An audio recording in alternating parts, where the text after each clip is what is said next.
안녕하세요, 고원장입니다. 지난번에 성인 ADHD 치료 중인 분들이 과식, 폭식, 과음을 하게 되는 경우에 체중을 관리하기 위해 어떻게 하면 좋을지를 디테일하게 말씀드렸었는데요. 오늘은 체중 관리를 위해 치료 과정 중에 특히 신경 써야 될 부분에 대해서 각각을 말씀드리고 해결법을 이야기 드려볼게요.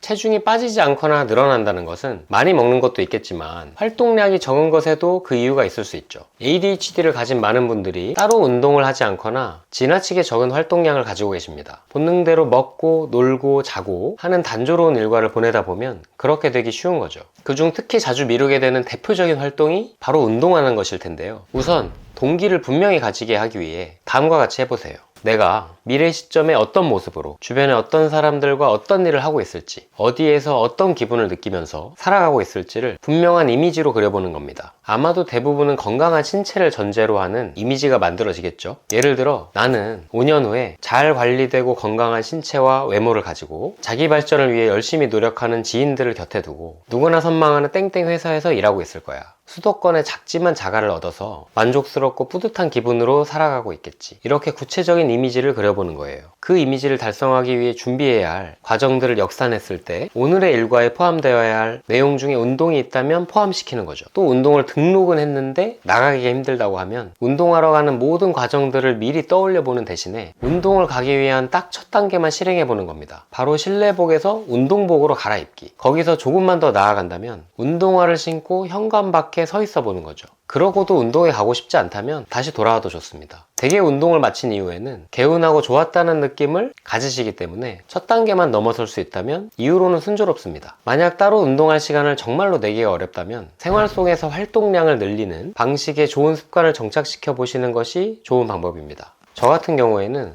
수직 이동을 할 때에는 대부분 계단을 이용하는데요. 저희 요원이 10층이라 올라오는 데에만도 숨이 차고 하체 근육이 꽤 단련이 됩니다. 습관이 된 이후로는 따로 시간을 내지 않아도 일정량의 활동이 항시 이루어지고 있으니 쉽게 살이 찌지 않는 것 같아요. 비슷한 맥락으로 어딘가 이동을 할 때 걷는 거리를 늘리거나 하는 방법도 유효합니다. 주차를 가능한 먼 곳에 하고 돌아서 걸어온다거나 목적지 버스 정류장 2개 전에 내려서 빠른 걸음으로 걸어간다거나요. 아이디어는 얼마든지 내볼 수 있겠습니다. 만약 정한 내용만으로 진행에 어려움이 느껴지신다면 일정 부분 이상을 수행해낼 때 스스로에게 얼마간의 보상을 줘보세요. 적절한 보상 시스템을 활용하는 것이 ADHD 인지행동 치료에는 정말 중요한 부분입니다. 적지 않게 체중 문제가 발생할 수 있는 경우는 ADHD 약을 먹다가 도중에 중단되는 경우에 일어나는데요. 실제 제가 배웠던 30대 여성 환자분도 약을 드실 때는 생활을 원활히 하고 식욕 조절, 체중 조절이 잘 된다고 너무나 만족해 하시는데 바쁘거나 내원 시기를 놓치는 등 약을 못 드시게 되면 너무 많이 먹고 생활 조절이 잘 안 된다며 본래 진료 날짜보다 한 달 후쯤 어김없이 진료에 찾아오시는 패턴이 반복된 적이 있습니다. 드물게 방과후들 하시는 ADHD 약의 부작용으로 식욕 저하가 있을 수 있다고는 많이들 아시기도 하고 실제로 환자분들도 드물지 않게 경험을 하시는데요. 그러다 보니 투약 중인 경우에는 평소보다 식욕이 덜한 상태로 적게 먹게 되어 좋다고 하시기도 하고 체중이 줄기도 하여 만족해 하시기도 하죠. 문제는 약을 꾸준히 드시던 분이 갑자기 안 드실 때 식욕 증가, 피로, 수면 과다, 우울감 등 증상을 경험하시는 거예요. 갑작스런 약의 중단으로 신경 전달 물질의 불균형 때문에 발생한 금단 증상을 경험하시는 거죠. 사람에 따라 전혀 겪지 않는 분들도 계시지만 경험하는 분들은 꽤나 불편해 하십니다. 그래서 투약 중일 때에는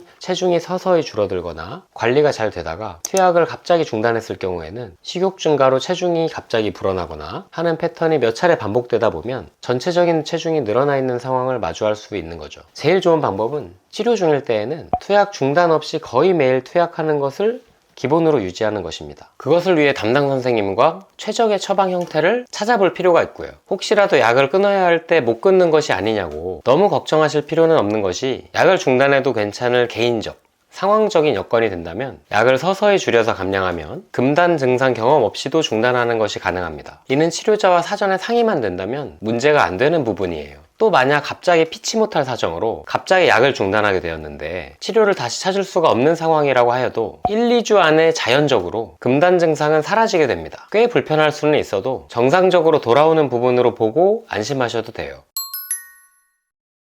ADHD를 가진 분들은 다른 질환을 함께 가지고 있을 가능성도 꽤 높은데요. 우울증, 조울증, 불안장애, 공황장애, 강박장애 등이 거기에 해당되죠. 단지 ADHD 약만 드시는 것이 아니라 다른 정신건강학과 질환에 대한 약을 함께 드시고 있기 때문에 체중 관리가 어려워지는 경우도 있습니다. 항정신병제, 기분조절제, 항우울제가 바로 그 다른 약에 해당하는데요. 항정신병제 중에 체중 증가에 기여하는 약이 상대적으로 많다고 알려져 있습니다. 따라서 해당 약을 자주 사용하게 되는 질환인 조울증 등을 함께 가지고 계신 경우에는 체중 관리에 대해서 치료자와 함께 면밀히 상의하고 투약 선택과 주기적인 모니터링이 중요한 부분이고요. 또 적지 않은 분들이 항우울제를 먹으면 살이 찐다고 아시고 진료에 찾아오시는데요. 이 내용은 맞는 이야기이기도 하고 또 틀린 이야기이기도 합니다. 일반화시킬 수는 없으나 개인적으로 경험하는 경우는 있다 가 더 정확한 표현이 될 것 같습니다. 체중에 미치는 영향이 상대적으로 적거나 없는 약이 존재하기도 하고 체중에 미치는 영향이 비교적 있는 편으로 알려진 약들도 진료 현장에서는 사람에 따라서 다른 차이를 보기 때문에 그렇습니다. 정말로 체중 증가에 기여하는 항우울제의 영향이 있는 것으로 보일 때에는 가능한 한 상대적으로 체중에 기여할 가능성이 적거나 없는 약으로 교체하는 방향으로 추진해 볼 수가 있습니다. 만약 치료 초기부터 ADHD 약과 항우울제를 사용한 약물 치료를 동시에 진행해야 하는 경우에는 치료자와 환자가 함께 체중을 모니터링하면서 가장 적절한 약을 찾는 것이 최선입니다. 이때 증상 개선에 기대하는 효과를 볼 수 있으면서도 체중의 영향이 최소화된 약을 찾는 것이 중요하다는 점을 알고 계셔야겠죠.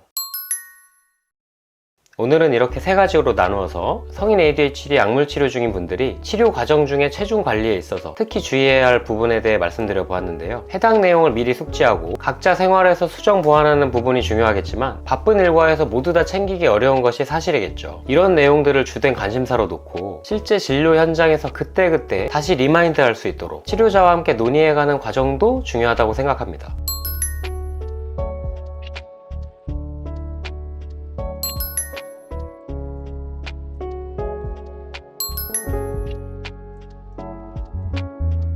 영상이 도움이 되셨다면 구독과 좋아요 부탁드립니다. 오늘도 평안한 마음으로 쉬어가시고 다음 영상에서 또 만나요.